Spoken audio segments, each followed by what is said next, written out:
This week, we have Iowa Athletic Director Gary Barta. Also joining the one-star recruits are the washed-up walk-ons. Hawks by a million. Let's go. Let's go. Hawks by a million. Go Hawks. Yo, aloha. Welcome to the One-Star Recruits podcast. I'm DK. I'm joined, as always, by my best friend of 25 years, Rip. We're a couple one-stars who, like you, we're on this journey of life. We're learning, loving, getting better with the help of some five-star athletes, entertainers, coaches, celebrities from around the world. Welcome, listeners. First and foremost, welcome back to the pod. We had Peyton Watson on the show last week, which was really cool, and we tied together a local Long Beach podcast with it because Peyton obviously is from Long Beach, and it was a huge success. A lot of folks really loved it. I know Peyton really loved it, and Rip is from Long Beach, so it was like a triple kill, if you will, and really excellent podcasting. We think, maybe not. But we're running it back again. With that said, we have Tyler of the Washed Up Walk-Ons podcast. It's really one of the best, if not the best, Iowa football podcast, Iowa culture podcast. Welcome, Tyler. Welcome to the podcast. Yeah, you could call it that, Iowa culture. Thanks for having me, guys. Yeah. I think you guys do a little bit of it all because it's football, but even listening to your stuff, I think you dig into food. I think you really stay in touch with alumni. I have actually, Iowa is an interesting place for us because it's not something that we talk about regularly, and really a great opportunity to learn from not only Gary, but have you guys on to dig into it a little bit more. So we appreciate your time, man. For two guys that are from the coast or places with a lot more water than us, there's probably some stuff that I can enlighten you on that some people would just assume or never really think about. And we definitely have an interesting show. It's an Iowa football podcast, but you know, we're in the heat of the off season right now, the dead time. There hasn't been a ton of content, and scheduling guests, as you guys also know, is not always the easiest thing. So sometimes we're just left to be a lifestyle podcast. And fortunately, we have a listenership who has really grown with us and is very loyal. And so when there's no Iowa football or other Iowa stuff to talk about, and we're just talking about our personal lives, they still show up and join in on the conversation. So it's a pretty cool thing we got going on. It's super cool, man. And you have a really great crew. You're yourself. I'll do a quick intro for the listeners. So this is Tyler. He's a former Hawkeye long snapper. A couple followers, famous followers that you may know of, George Kittle and Pat McAfee. Follow him on Twitter. Tell me if I'm wrong on this, Tyler. I think I'm right, though. 7 career tackles, 18 receiving yards. Is that accurate stats? It's true. It's true. So, yeah. I love it. Other two co-hosts are not with us today, but I want to mention them real fast because they're terrific, super funny guys. Reason I really love their podcast is because it's really 3 different angles on football and life. But we got Kevin. He's a former Hawkeye defensive back and linebacker, academic guy, all Big Ten, and 23 career tackles, baby. What's up, Kevin? Special teams guy. There we go. Thank you, bro. And then we got Drake. I really like Drake. Drake is actually living in Arizona. You know, which is Kevin, we're from Arizona originally. So Drake, straight up, you're automatically maybe our favorite a little bit, but really funny dude. He's another academic guy, super smart guy, but stats, 6 career rushing attempts and scored 1 rushing touchdown in 2017 against Boston College. You got a great crew, bro. You guys have a really unique pod as well. And it's, like I said, it's a little bit of culture, a lot of football. Let me ask you this. Who did the intro beat for your podcast? I think it's really good. It's free off YouTube. That's a freebie? Yeah, that wasn't Drake in the lab cooking that one up? No, none of us could cook that up. I wish. We're a ragtag. It's sort of how we are in life is how our podcast came together. I guess that makes sense. But a long time ago, I was technical enough with the equipment and the recording software, all the baseline minimum stuff we needed to put together a show. Obviously we've evolved throughout the years, but I was like, damn, we need an intro. Like we can't just hop in with no music and just, there has to be something that flows us into the show. So I went online and it's like, well, there's a bunch of stuff in the YouTube library that I could probably pull from. And I cut that up and then we use that for the intro. And man, I cannot tell you how many times we've been asked like, hey, what's your intro song? Like it's a banger. Like, so I guess a lot along the way, we've gotten lucky in a lot of parts. And that was like one small thing we got lucky on as well. It's just like, yeah, the intro just fit and people enjoyed it. So Had a little Justin Bieber vibe. I was jamming out my morning workout to it. I like it. It's funky, man. It's good. This man's being a little humble and modest. He's a walk-on. Like I want to gloss over that. I don't want to gloss over the name, like the name connection here, because we're the one-star recruits. You guys are the washed-up walk-ons. But these guys, 332 episodes in. So you've been going for what year did you guys start? First episode was in October of 2018. So we're coming up on 4 years. That's amazing. I mean, the consistency. You guys have like over 900 reviews on Apple Podcasts. It's insane. I mean, you guys might be walk-ons, but you guys are 5-star podcasters. Anyone who hasn't listened to the Washed Up Walk-On, subscribe, listen to every episode on Apple Podcasts now. Absolutely. We're gonna hop early into this interview with Gary Barta, the Iowa athletic director. Before we hop in, let's do this, Tyler, from a fan's perspective a little bit more, or even from an outsider's perspective. What's the take on Iowa AD Gary Barta? Sort of mixed. There's a lot of people who will tell you that he's made all the wrong decisions. I'm not a super polarizing guy, right? Like for me personally, in the views that you'll hear from me or the opinions you'll hear from me, I always try and see both sides. And when I look at an AD, I look at stability of the entire athletic department. He's in charge of hiring coaches who are going to run the programs that represent the university. And when you look at Iowa, you have some of the best tenure across a lot of sports. We're talking wrestling, women's and men's basketball. Kirk is the longest standing head coach in the country. He's doing something right. Barta's been around for all of that. Some of the things that aren't necessarily related to the directly with personnel, you would say that some people think he's fumbled. I think he probably takes the brunt of that. It's part of the gig. There's been, a couple lawsuits with coaching with a few coaches for various reasons. During the, COVID was hard on all athletic departments, taking away revenue and stuff like that. Iowa had to cut or made the decision to cut 4 sports during that whole thing because of loss of revenue. And so he's taken a lot of heat for a lot of different things. I always thought that he was doing a decent job. He's on the, or at least up until last year, he has been on the college football playoff committee. So guy's doing something right. I don't get too much into it, but you're definitely going to find mixed reviews if you ask, 100 Iowa fans about him. Exactly, Tyler. And that's why we thought it was a good interview for us. We wanted to learn a little bit more about some of these conference moves. And we also really love the Midwest. We do a lot of stuff with Indiana and Wisconsin. And this was a really great opportunity for us to learn a little bit more about what's happening in the wonderful state of Iowa. Enjoy this interview with athletic director Gary Barta.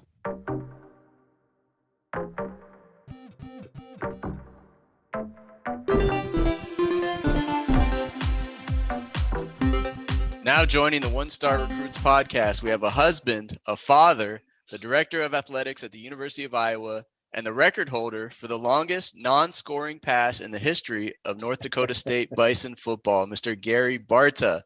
Thanks for hanging out with some One Stars, Gary.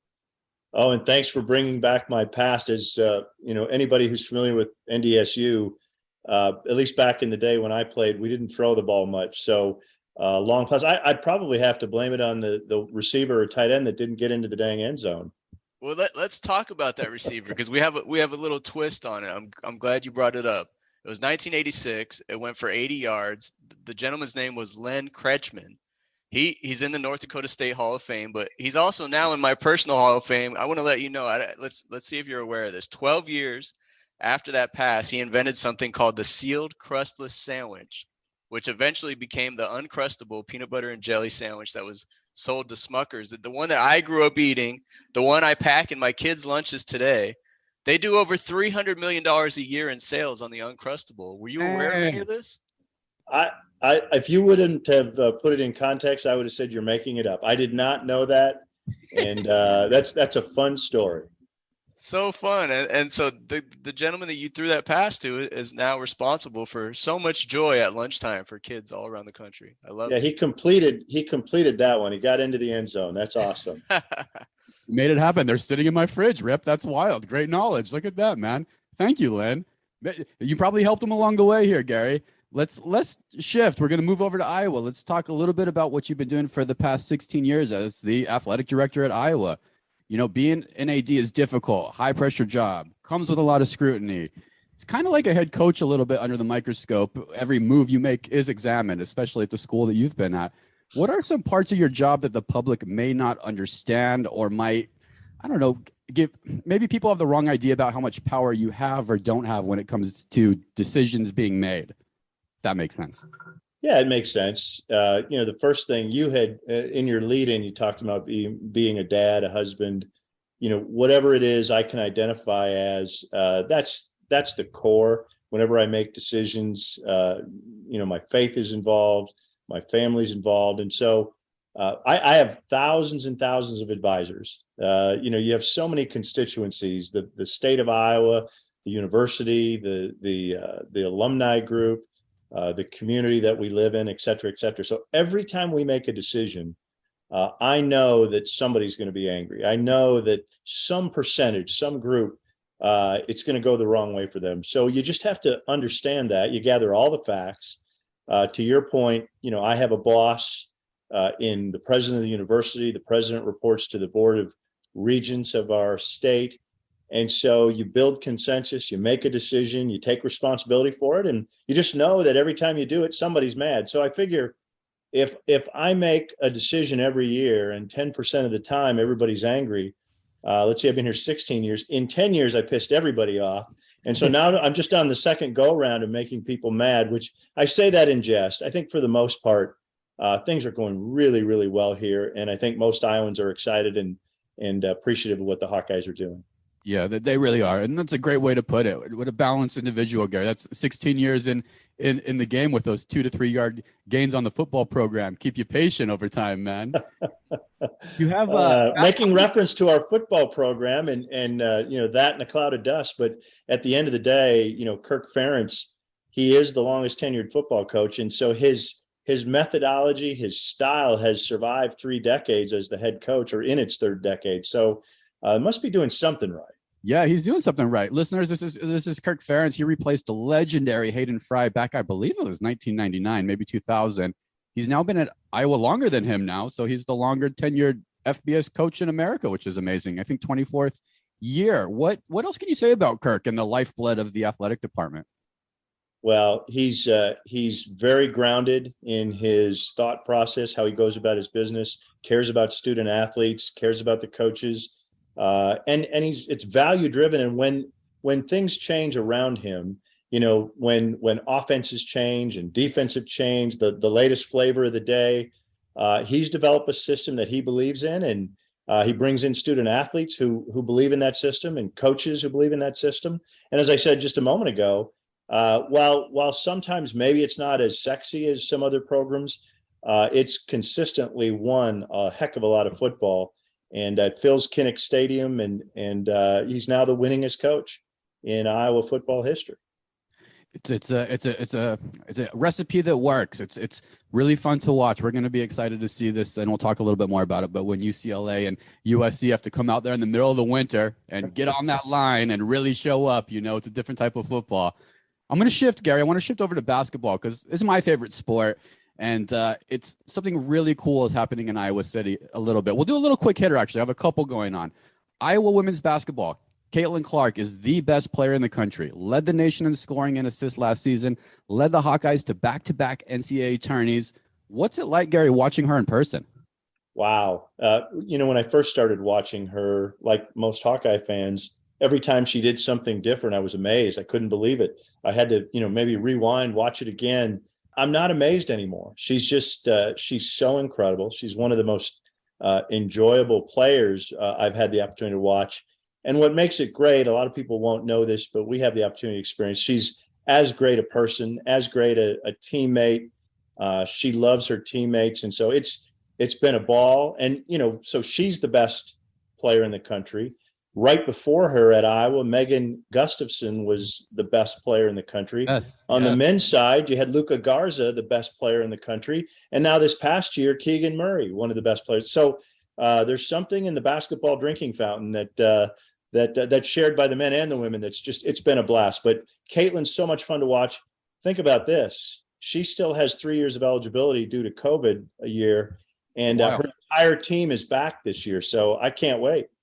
Get your money. Get your money on the Iowa women's basketball team. I'm going to be watching. Yeah, she is so fun to watch. She sees the court a little bit different. It's kind of once in a generation type players.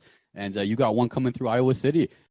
We interrupt this interview for a brief moment to talk about the greatness of the UCAN products that we use every day. DK, you know I'm a big fan of the chocolate almond butter energy bars that keep me going every day. What's your favorite UCAN product? I do a smoothie every morning, and recently I've been subbing out orange juice for the tropical orange flavor UCAN energy mix. I put a packet of that in. I also put an avocado in. It does something really great. It helps me curb my hunger cravings, and I'm fully hydrated for the day. So recommend the UCAN tropical orange mix. There it is. It's all about energy on this podcast and really in life, and UCAN products help us with that. So check out all the products, get 20% off all your orders and free shipping at ucan.co/1STAR and use the code 1STAR at checkout. Back to the interview. How about wrestling? Tom Brands is the definition of a winner. 4 national titles in 16 years. Best program in the country. It's just known. Even before him with the 24 national titles, you guys were doing all kinds of stuff in the wrestling world. What makes Iowa a hotbed for getting the best wrestlers? Well, there's a statue outside our arena, and our arena is both for basketball and for wrestling. There's a statue outside, and it's of Dan Gable. I tell people, I've been around college athletics as an administrator for 30 some years. I was a student athlete, et cetera. I've been around a long time. And I think Dan Gable's the person I've been around who was the best in the world at what he did. As an athlete, he won gold medal. As a coach, he won numerous national championships. Tom Brands, by the way, you didn't mention, he won an Olympic gold medal as well. So that you had the leadership consistency, but then you also have in our state, it's part of the DNA of our high school, our youth groups, our high schools. The state high school wrestling championships are a huge deal in Iowa. So it's part of our culture. And then, of course, because of that, we decided why not us be the first Power 5 conference to add women's wrestling. So great tradition, great history, great leadership. And right outside our building, we just broke ground on a brand new $25 million, $30 million Olympic wrestling training center. So we're not gonna rest. Love it. We got Rip's Kids. Rip's Kids currently doing a basketball camp in Long Beach, California right now. You guys got some cool wrestling programs going on campus. Anything cool going on in the summer with some of those great facilities? We constantly, just last week, I think there were 300 or 400 wrestlers in town. We have national juniors. We have all sorts of wrestling. We've hosted the Olympic trials now a couple of times in Iowa City. So we're the wrestling mecca of the world. Tom likes to think big and then back it up, and we love it. It's an enjoyable part of our culture. It's a great part. All the wrestlers out there listening to this podcast, go ahead and give it a Google. If you're a young wrestler thinking about what may be next, this is the place that you want to go if wrestling's something that you're passionate about. I'm going to shift, Gary. I want to talk about NIL just a little bit. We're kind of in a new age, and 50 Division I schools already have collectives set up in some manner. You were asked in the spring about these collectives and where they stand at Iowa. You mentioned that people have approached the school in forming collectives and that you think Iowa might be in good shape kind of by the summer. The school starts, Gary, in 5 weeks. Where does Iowa stand on collectives now? Do you want to break some news here on the One Star Recruits? Last Friday, I met with some of our local media, and we do have a collective that started and was announced last week. We have another collective that we've been in close contact with that I believe is scheduled to announce next week. So back to that decision making and constituents. We've been criticized in our state or nationally. We're not aggressive enough in collectives. Some people think we're too aggressive in collectives. So once again, we're trying to build something at Iowa in name, image, and likeness that we believe will last and is sustainable. And maybe sometimes that takes a little bit longer, but I feel like we're in a great place. You mentioned Caitlin Clark. Caitlin had a really nice partnership with one of our state grocers, and she put together a great package. Keegan had a great package. One of our wrestlers, Spencer Lee, started his own apparel line, and we have 2 of our other basketball players, the McCaffrey brothers, have a podcast. So all of these things that name, image, and likeness was intended for, our student athletes are doing a great job with. It's when you go over to the dark side. It's when you go over to the recruiting inducement side, which is not image and likeness. It's cheating. That's where this gray area turns from gray to bright red. And our commitment is we're going to do it the right way. And sometimes that takes a little longer, and sometimes it maybe it doesn't look as sexy as some places, but we feel great about where we're headed. Our recruiting continues to be really strong in all sports. So far, so good. It's a very unique place. And, 2023, you're looking at recruits on the football team, going to have the best offensive line in the country, some monsters of humans with great feet. I see all kinds of fun NIL stuff coming up for these types of players who maybe don't get the attention that they normally get. I love everything that you're doing at Iowa, Gary. Thank you for breaking it down for me. You bet. Thank you. Gary, we end every interview with the segment we call 1 star to 5 star. We're 1 stars. We're the 1 star recruits. We're trying to get better with advice and tips from every guest we have on this podcast, like yourself. And so I want to ask you a few questions that run the gamut on a 1 to 5 star scale. Let's say 1 being the lowest, 5 being the highest. You're a big fan of the white dress shirt. I see you wearing one right now. I am. I see tons of pictures of you in white dress shirts. I'm a huge fan as well. I wear them on the podcast occasionally, at weddings and such. Some of the great basketball coaches we've had on this pod, Dick Vitale, Larry Brown, they were known for wearing them during games. But the problem for them was that it always revolved around sweating through them, the armpit stains. So you're a big wearer of these white dress shirts. So give me the 5-star tip for avoiding those sweat stains. What, you've been wearing them for a long time. What's that 5-star tip? Well, everybody knows the secret is getting the undergarment T-shirt so that you don't sweat through. And nowadays you can get the breathable T-shirt, so it's not quite as warm on hot days. So there's the tip. And all that being said, my budget includes having to replace shirts once in a while, because I'm one of the few athletic directors that still wears a white shirt and a tie to football games. And so some of those hot days, when it's over, I have to replace the shirt, in full disclosure. I love that. You can sweat through both layers sometimes. It happens. I might have to get Gary a Brooks Brother NIL deal here down the line. Gary, Iowa's right near the top when it comes to wrestling programs, like we mentioned, the 24 national titles. But a sport that's a little bit related outside of college, it's kind of soared in popularity over the past 20 years, is mixed martial arts, MMA. On a 1 to 5-star scale, what are the chances we'll ever see MMA as a sport at a Power 5 school like Iowa? In how many years? Ever in our lifetimes. Well, I'm going to say, while I'm AD 1 or 0, I just haven't heard any momentum to get it added. And then, of course, if it is added, you'll have men's and women's, so that you're in compliance with Title IX. So I love the traditional wrestling, and so I think we'll keep it there. I grew up actually with Vern Gagne and Hulkamania, and some of the, it wasn't MMA, but it was the quote unquote fake wrestling. So I'll take Tom Brand's and Iowa Hawkeye real wrestling any day. But Rip, I will say just too, we see a lot of wrestlers, Gary, who do make that transition after their career or after their Olympic career. That's kind of where I see a little bit of an opportunity if it keeps growing. But that makes sense for you to stick with the pure wrestling in Iowa. No, absolutely. At the professional level, whether it's solid athletes that are used to physicality like wrestlers or football players, you do see that crossover. So I'm not begrudging it at all. It's just I don't see it at the collegiate level. Hey, we come up with ideas on this podcast, and they're usually 1-star ideas. So you knew that coming in. Hey, listen, I have 2 more for you. NIL is obviously all the rage, like we talked about in college sports. Let's put yourself in the shoes of a popular athlete like a Caitlin Clark at the University of Iowa right now, because the other thing we've heard about Iowa City, personally being on the West Coast, there's some unbelievable restaurants there. Gray's and Stella are just a couple we've heard of that I know have some involvement with the university. If you were a student athlete and could pursue an NIL deal with one restaurant in Iowa City, the 5-star meal in Gary Barta's opinion, which restaurant would it be? Wow, let's go with. Can I say 2 and then pick one? I'll say Joseph's, because it's the longest standing nice steakhouse in town.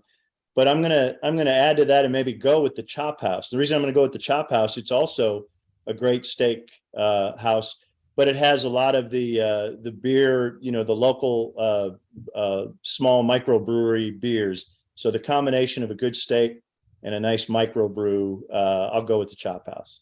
I love that. Are you a rare guy, medium rare, well done? How do you take your steak? Yeah, I'm probably, the older I get, I lean a little bit more toward medium rare or medium, just because I enjoy the rare, but I hear horror stories, or I worry a little bit more about what could be the outcome if I get a bad cut. Smart man. But do not bring me more than medium, because if it ain't pink inside, it ain't happening.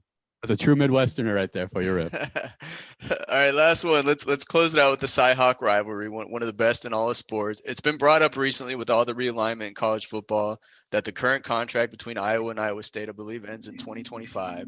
You've obviously spoken highly about the rivalry, and it's important to the state. Can we just end any speculation right here on this podcast on a 1 to 5 star scale? What are the chances the Cy-Hawk rivalry would continue past 2025? 10. I mean, it's great for college football. It's great for the state of Iowa. Jamie and I have been lockstep that, while we're both athletic directors, it's going to continue. There's no controversy. We haven't seen a need to extend it at this point. Haven't talked about it. It will. And there's another one of those decisions. Some percentage of our fan base, and I'm guessing some percentage of his, think we should stop playing. Now, on his side, and this is where the rivalry talk comes in, we've won it, I think 6 years in a row. So that's why some of their fans might want to stop. But on our end, our fans, they'd love to see a little bit more variety. Not all, it's just a small percentage. So even with that decision, there's some Iowa fans who wish we wouldn't keep doing. But while I'm the AD and I can't speak for Jamie, but I talked to him enough, I see it continuing. Actually, our friends at the Washed Up Walk-Ons podcast, great podcast locally, are going to be very happy with that. Tyler Kluver said that's his favorite place to play above any of the other Big Ten cities. So we're glad that's going to continue on. You know those guys, Tyler Kluver, Kevin Ward, Drake, are those guys familiar? Yeah, absolutely. I remember them when they were athletes here. See, that's the other thing. I've been here so long that I remember those guys when they were players. I'm not a big podcast guy. Sorry to, I probably better start at some point, get some wireless earbuds and get some podcasts going. But no, I'm very familiar with what those guys are doing. And I think from everything I hear, they're doing a great job. Thank you so much for spending a little bit of time with us. I feel more enlightened, Rip. I feel like I have a better understanding of Iowa City, the Big Ten. I'm going to leave you, Gary. Let's do 1 to 5 stars. What's your level of excitement that we got USC and UCLA coming to the conference? I'm a 5. And, I've said all along, I mean, since it occurred, all of a week and a half, great universities, their research academics, great history and tradition. And now we have the LA market. So I have another excuse to go visit the beautiful state of California. So I'm a 5. And I'm just going to throw in, you haven't asked me about it yet, all the things you've learned about Iowa City. I can't believe you didn't ask me about the greatest tradition in college football, the Wave. It is, you need to come to Iowa City, you need to come to Kinnick, and you need to experience the Wave. It gives me goosebumps every time it occurs, and even when we talk about it.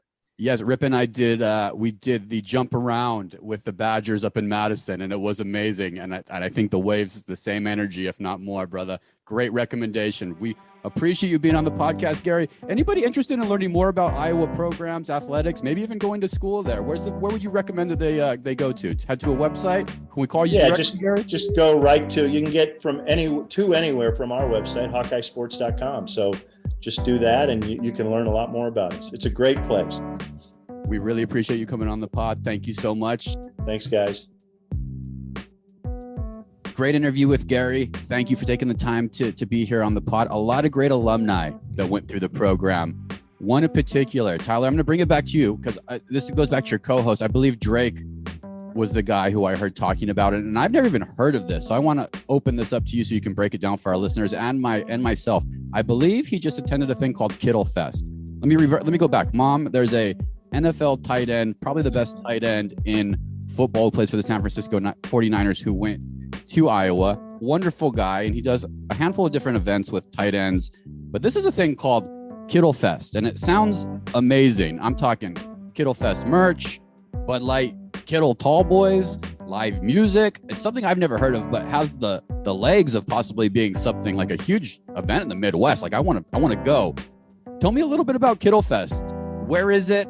How many beers did Drake drink? What's the vibe there? I still have yet to get the full story. We always do a little with our show and our fan base. We have like this extra podcast that we do for paying subscribers on our Patreon. And that's where we kind of get a little bit wild.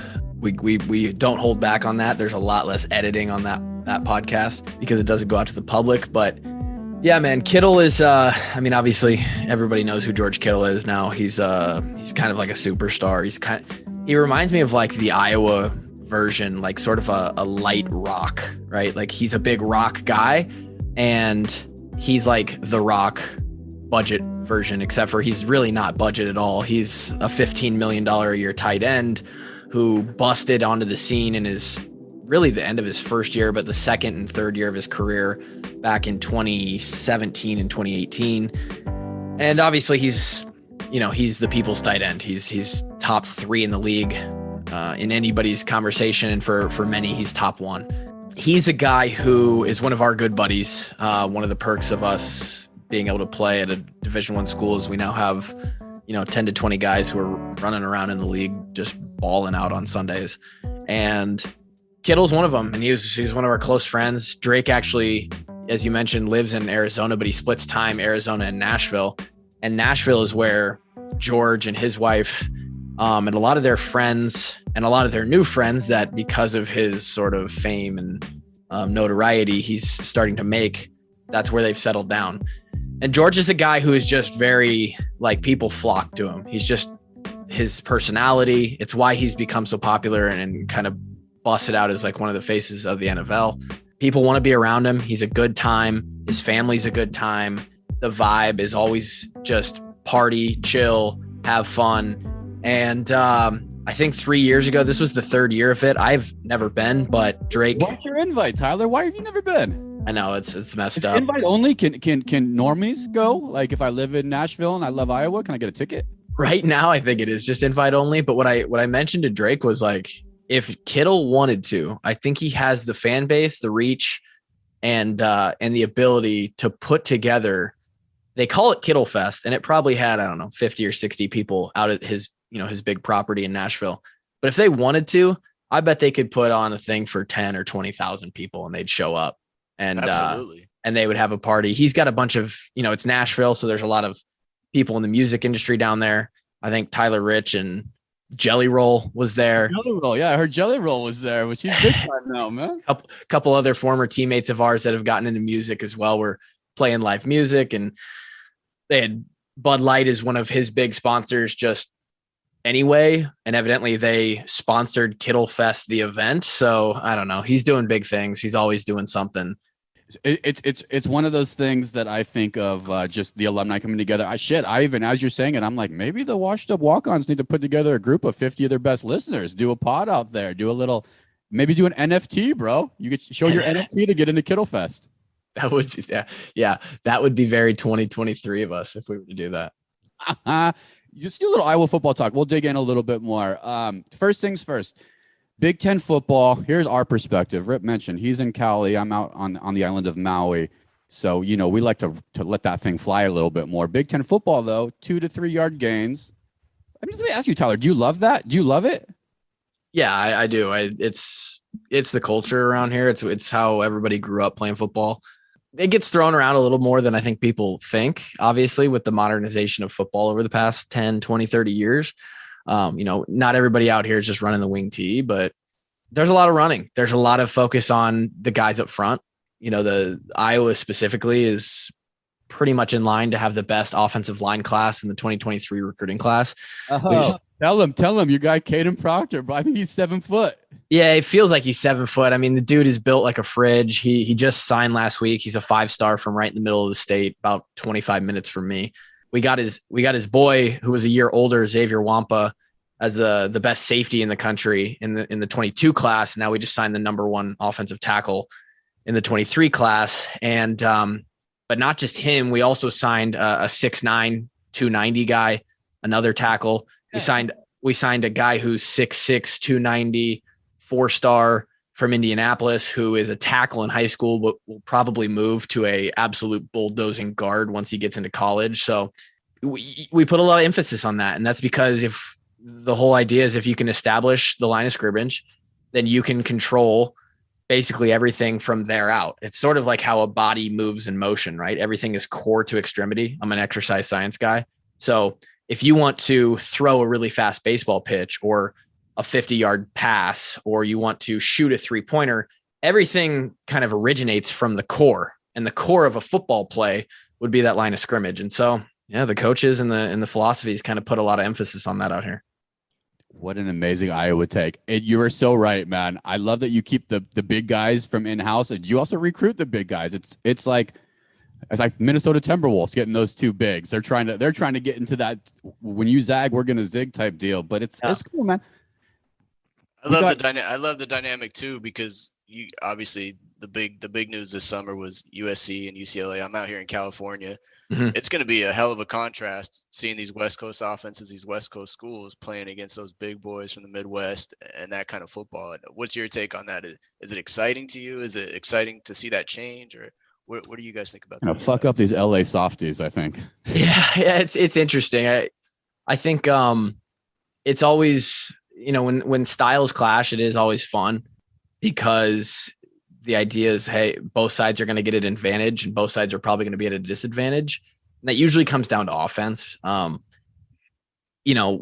those two teams, when the Bruins and Trojans come out in the Midwest in the early part of the season, for those games that are happening in September, October, maybe even some in early November, if they're lucky, I think it's going to feel sort of like a normal football game as far as conditions go. It will be interesting to see how they deal with the weather. These guys have never seen snow. They've never seen snow. Yeah. And even if they have, it's like, it's there for a day or two, maybe it hovers down in the 30s or 40s for some reason shortly. I mean, there's 3 months of the year here where if it's 40 degrees, people are walking around in a t-shirt and shorts because it's hot. It can get cold. I played in multiple games. I probably played in 5 to 10 games that were all in the 20s at kickoff, and it's snow on the ground. It's every time you hit somebody, it hurts because your skin's cold and your joints don't work. And it changes the game of football. We've always said on our podcast, give us Bama November 4th with snow on the ground in Kinnick Stadium. Damn. Make that a t-shirt. And I guarantee it will be a game. And they may still come out on top. Give us anybody in the country when it's nighttime in Kinnick Stadium, when it's cold and snowy. And Iowa will compete with anybody. And because it's a factor. And those guys, not to mention the travel, right? It's 4 hours if you're going to come to Nebraska or Iowa or Minnesota. It's going to be 6 hours if you go to Penn State or Rutgers or Maryland. Travel is a factor for college kids. They got classes, they got schedules that they're trying, you're getting back in the middle of the night, all this crazy logistics stuff. So I think it's exciting. There's a small part of me that dies a little bit with it's the Big Ten. Same thing when Rutgers and Maryland joined the Big Ten. It's like, why do we add in these guys? Why do we need to shuffle shit around? Let's just keep everything the same and tradition and all that. But with the era of NIL and all the things that are happening, Texas, Oklahoma going to the SEC, I think change is pretty inevitable. And so you kind of just have to accept it and learn to love whatever form college football takes. And again, you can either be pissed or be excited about it. And I don't know why you'd choose to be upset about something. So you're not going to change it. So might as well be excited. And on the bright side, DK, I see in the next few years, I see a road trip for the washed up walk-ons to the sunny beaches of Los Angeles, Long Beach. You guys got a place to stay out here, man. We'll collab when you guys get out here. And that would be great. Yeah, it opens up the door for all kinds of stuff. I think that I heard in Drake's voice and a couple pods ago a little bit. Tell me if I'm wrong, Tyler. I might be wrong in this assumption. I heard in Drake's voice a little bit that he wouldn't mind having a gunslinger QB who slings that thing a little bit with the LA boys coming to town. And when I heard him say that, I heard y'all shut him down pretty quickly. And going back to that in Iowa football a little bit, Is a big arm or a recruit who wants to come in and throw the ball something that's attractive to Iowa fans at all? Is that even in the back of the head, like, damn, this is good and we get it, but if we could just maybe get one big arm for a couple years, it'd be real fun?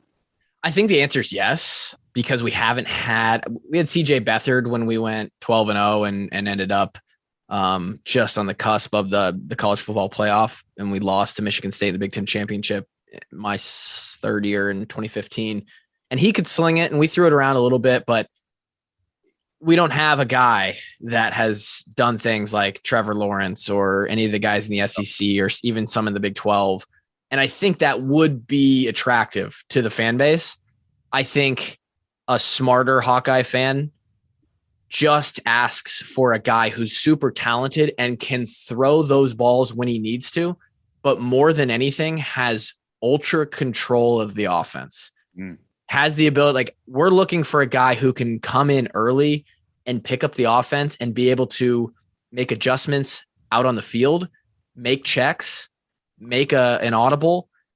And we don't always have that. Last couple of years, we haven't had, our guy, Spencer Petras, he's been better on the heady stuff, on the mental things, getting us in the right look. Talent wise, he isn't quite up to the same level. And so there's a gap. There's something missing. We've had it in the past where we don't have the guy mentally, but he has a lot of talent.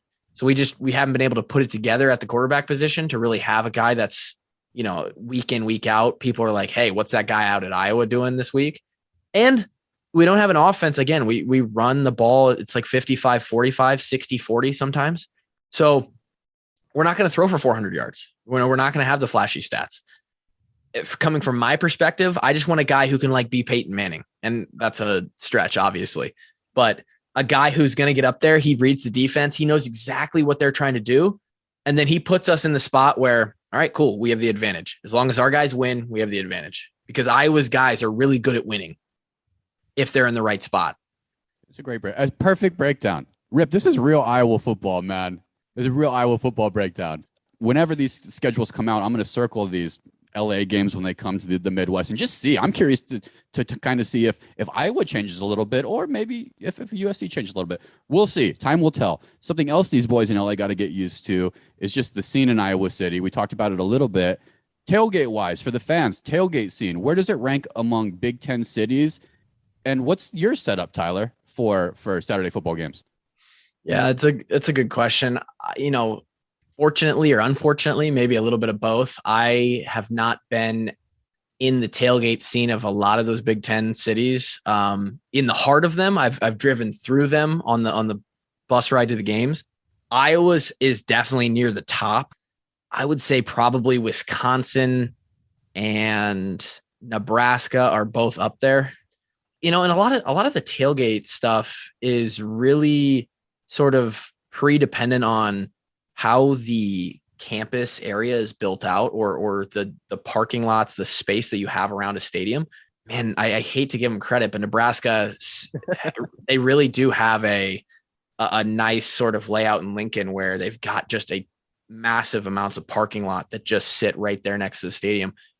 Iowa City's a little different. I can tell, Tyler, that compliment just really hurt, even to throw out there. Yeah, love. Iowa and Nebraska, they hate each other.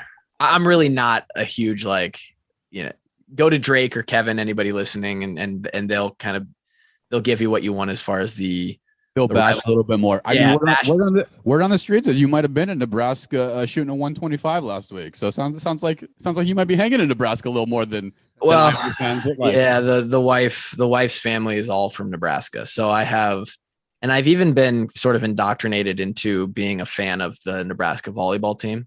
They're really good and they play great volleyball, and they're always a top 5, top 10.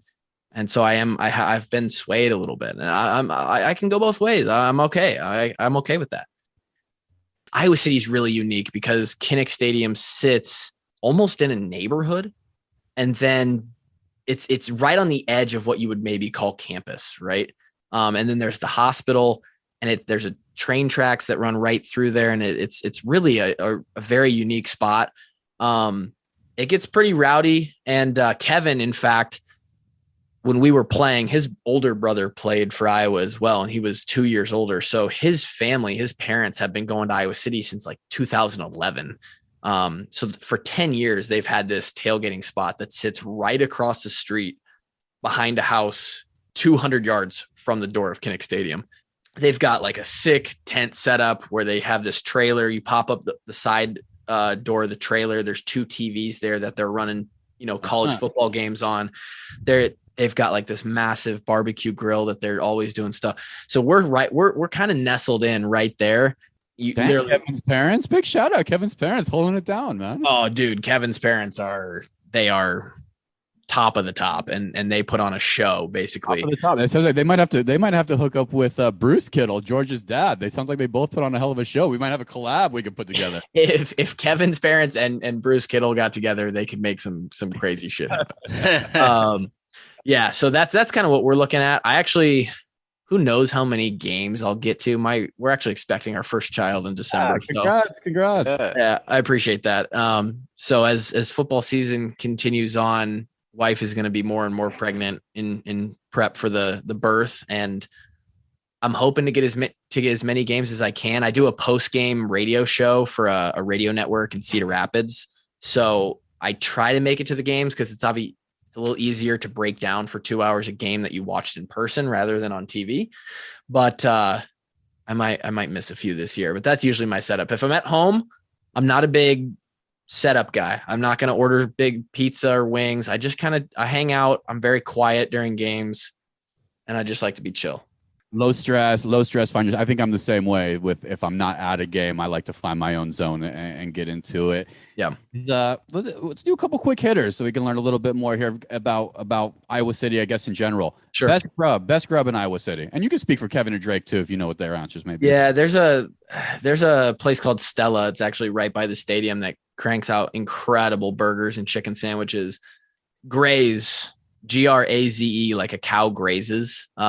Graze is a spot that is absolutely insane. They make some of the best food, but it's really the people behind them. They're actually one of the places that caters to the team for their training table. Now that, the food rules were basically there are none. They do incredible spreads for the football team. Basically are the main caterer for all of Iowa sports. It's incredible. And there's a couple that owns that business that are just insane. We actually had them on our podcast about 10 episodes ago. What's your favorite dish they make or serve to the squad? So their signature is called a chicken lip. Never heard of it. Please, there's a good Iowa stuff. This is good.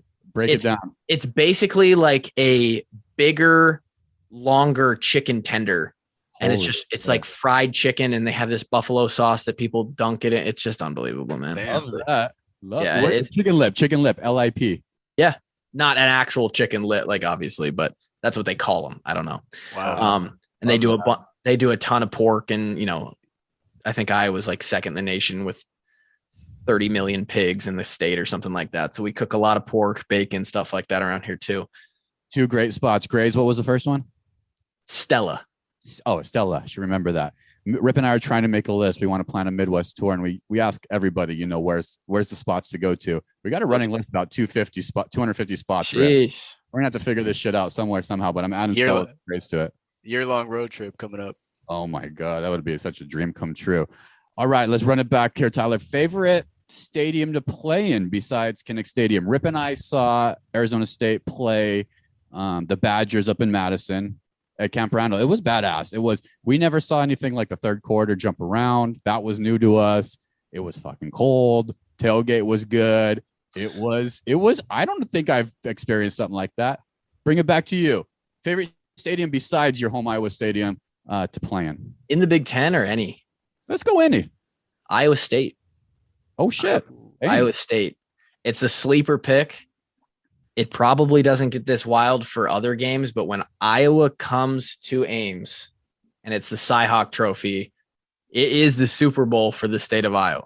And the fanfare around that game, the hours at which you have to get up to find a parking spot, even 1 or 2 miles close to the stadium, tickets, say like the prices on tickets for that game, everything is just 10x what it is for a normal Iowa State game, because it's always a good matchup. Somehow Iowa State, even when they're not really up to the same level as Iowa, which is pretty often. Never. It's often nowadays. There was some in the early 2010s. There was a few years there where they caught us. They still play well. They get up for that game. We play each other every year, so we both know exactly what we're going to do, and that's part of it, right? That place is nuts. One of our favorite stories to tell is our last year going into Iowa State. They have to clear people with like almost like military personnel, it feels like, just to get the buses a path to drive in so we can get off the bus and go to the locker rooms. I mean, they are banging on the sides of the bus, the Iowa State fans. And there's like these old, young, little kids, grandma, grandpas. We like get off the bus and there's this old couple, Iowa State, just decked out, and they're just double birding every guy that gets like it's full on. Like, it's hate week. It's rivalry week. They go insane. Some famous athletes who went to Iowa, just to throw some out there into the world, so the listeners understand. We got guys like B.J. Armstrong, Sean Green, Dallas Clark, my personal favorite, Don Nelson, Chad Greenway, Robert Galloway, Bob Sanders. Great.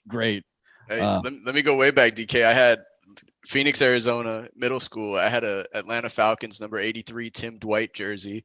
Now I'm like him, probably my favorite athlete in Iowa history, one of the fastest dudes you'll ever see. And that's my favorite Iowa guy. So my question to you, Tyler, if we could help, we'd like to help any way we can in this world, get some karma points, and you guys are an amazing pod. Is there a dream guest? I think you guys have all your Iowa connections laid down and locked up. Is there a dream guest for you guys or your pod that we can fish for? That's a great question. I don't know. We do have a lot of Iowa connections. We've been able to have some really cool people on too. Big E, the WWE wrestler, came on during last season. Wow. He's a alum as well. The golfer Zach Johnson was born in Cedar Rapids, and he came on last fall as well. I think we were actually talking about this. There's a guy named Bill Perkins. He's a poker player and a billionaire, and he's an Iowa alum. And he came back for last year's game against Penn State. I think it was like a 3-4 matchup or whatever it was. And he played football for a couple years, but obviously, billionaires aren't handing out their. So if you find a way to secure Bill Perkins, we'd love to talk to him. Got that, Rip? Bill Perkins. Rip kind of looks like him. Rip has a mix between a baby, Bill Perkins, and Tim Dwight going on right now. He does. His full look going on. Yeah. So that seems more doable than the guys last week who said Cameron Diaz. She's from Long Beach, so that would have seems a little bit more difficult. But I feel like Bill Perkins is in our zone, so we're gonna go for that shit. We're gonna go for it. We're missing Kevin. I wanted to ask him because I got a half marathon. I'm gonna ask you. You're a physical therapy guy, Tyler. You can help me. I signed up for a half marathon in September. That gives me just under 2 months to train for this thing. I'm not a runner. Mm-hmm. Like Kevin, I'm coming off of back surgery about 1.5 years ago, and I'm just starting my training process. Recommendations for starting marathon training, just simple. Like if you're laying out the first week, should I try 2 miles? Should I just try a mile?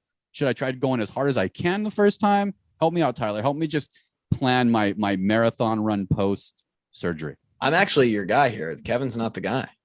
I heard him talking about doing a run after surgery, so I thought he might have had some insight. But I'm glad I got the right guy. All three of us stay active. We all got our own thing. He was on a run the other day for the first time after his injury.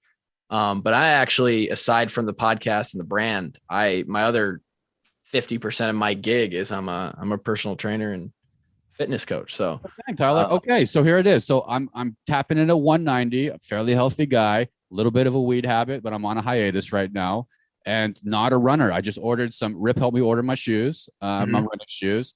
So just give me maybe first week what my game plan is. I'm taking notes. Go ahead. Yep. I would say, honestly, intensity is going to be obviously like how fast you run, right? So there's going to be two main variables when you get into this prep.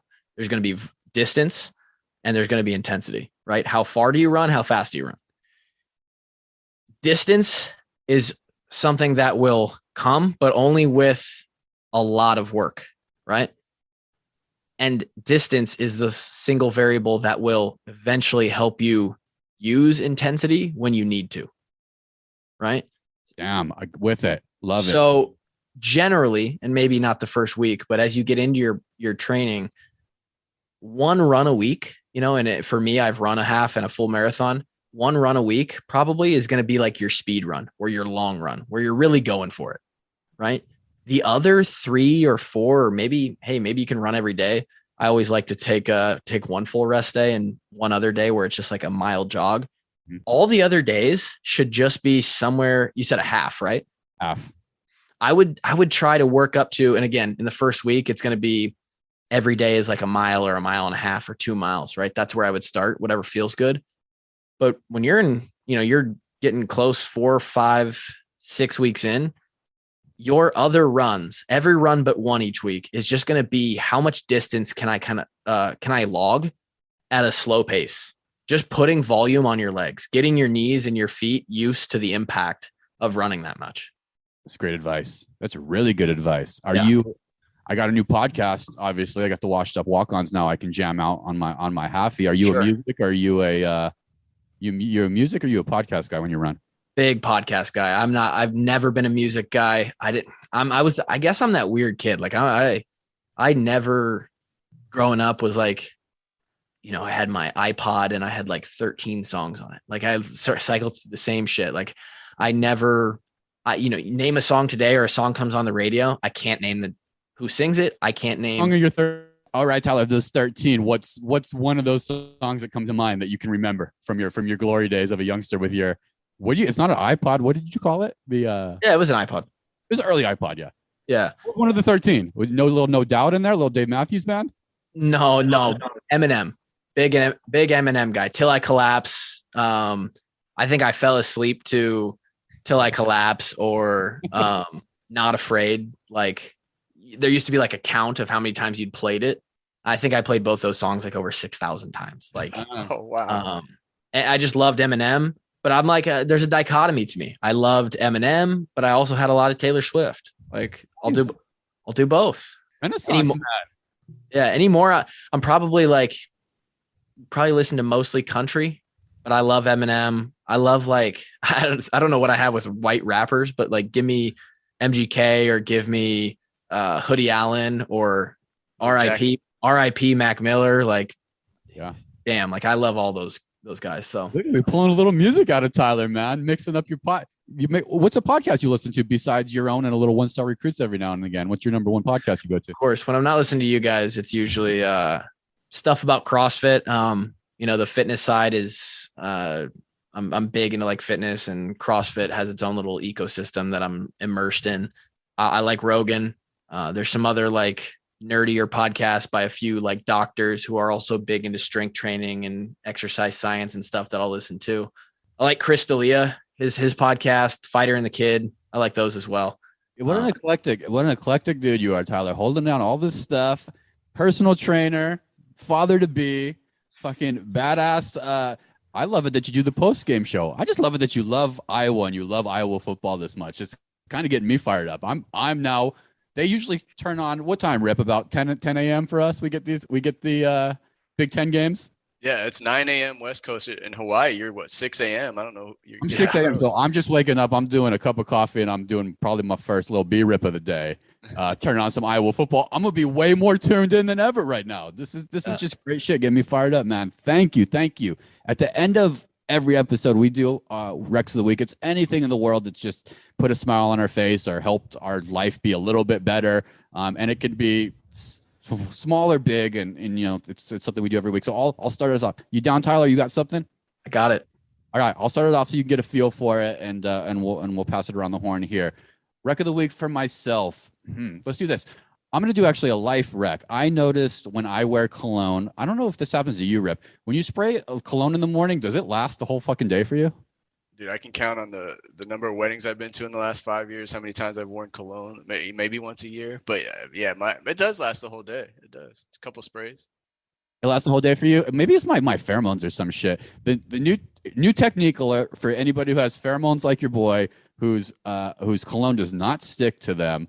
I figured out that if I take a couple pumps of non-scented body lotion, pap, not for that reason, Rip, don't think that. a couple squirts of your cologne of choice. I use a nice little Tom Ford vanilla hitter. Very nice, very classy, masculine smell. I get full cologne smell 24 fucking hours, listeners. So mixing them together, rubbing the lotion on. That's smart. Rubbing the lotion on, and then I hit it all normal lotion rub, and it stays. My cologne stays on. So there it is, adding value to lice all over the state of Iowa, Hawaii, and California at this point in time. Rip, what do you have? What's your rec of the week? Mine, I got a hygiene one too. This is probably going to sound a little gross to you. You guys use Q-tips, right? Like Q-tips are everywhere. Sure. I do. So I read an article the other day that said never use a Q-tip again, because sometimes you hear all those things about damaging your eardrum or getting too deep in your ear and ruining stuff. So supposedly, every once in a while you'll be walking around, you get a little piece of wax coming out of your ear.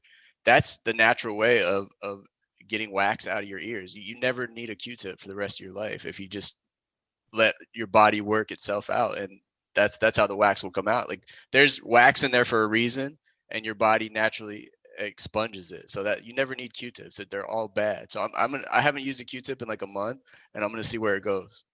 Have you gotten wax extraction yet, or not yet? I've noticed a couple bigger pieces coming out. That's so nasty. I think my body's working its magic and doing the right thing, and I'm saving a couple bucks not using Q-tips anymore. Fuck, we're old. These are the worst recs ever that we've ever given on this podcast. But I'm with you. I don't fuck with Q-tips either. I feel like it's something up, but I don't get a lot of wax. Have you seen anybody put the candles in their ear and pull out the wax? No, Rip, what is that? Might open a whole new world for you. I'm not an expert, but I'm telling you, there's other ways to get that wax out that did not involve Q-tips in the world. Save us, Tyler. Save us with a good rec. Save this fucking segment, Tyler. My wife and I, this past weekend, it was last week, we ripped through a 10-episode series called The Lincoln Lawyer on Netflix. And it was pretty damn good. I believe it's based on like one of the more famous novels. That was a book first. It is set up for a second season, but it kind of stands alone as just a great 10-episode sort of series. And it was a really good show. Twist ending. 10 episodes is perfect for me. It's not too crazy. That's right. Totally it's not 6 seasons worth. It's just one season, 10 episodes, and it's really, really good. Dude, great fucking rec, Tyler. Thank you. Lincoln Lawyer on my to watch list. Dude, thank you, brother. I think we learned a lot about Iowa football, learned a lot about you. We'd love to have your co-hosts, Drake and Kevin, on in the future a little bit. I think anytime we get an Iowa connection, you guys down to hop on for a little bit and kick it around with us? Absolutely. Amazing, bro. You can find them. You tell them, where can listeners find you guys? What's your Twitter handle? Where else can we find you? Yeah, you can find the brand, the podcast, at Washed Up Walk-Ons on both Twitter, Facebook, Instagram, all that. Just Washed Up Walk-Ons. You can find me at Tyler Kluver on all the same. No spaces, just the name, just the letters. TheWashedUpWalkOns.com or HawkesByAMillion.com. It's kind of our token phrase. And yeah, we're going to be holding down the Iowa sports scene, we like to call ourselves like the Barstool brand of Iowa. We get pretty rowdy. So you want to have fun, come on over. Super funny. It's a great group of homies who bring very different stuff to the podcast. Sounds like you have this group locked in. I was laughing. You have them locked in until 2029, but you're counting on them bailing on you. So I love that. I got a good kick out of that one, Tyler. But yeah. You're great, man. Thanks for being the captain of the ship. The Washed Up Walk-Ons. Check them out. Give them 5 stars.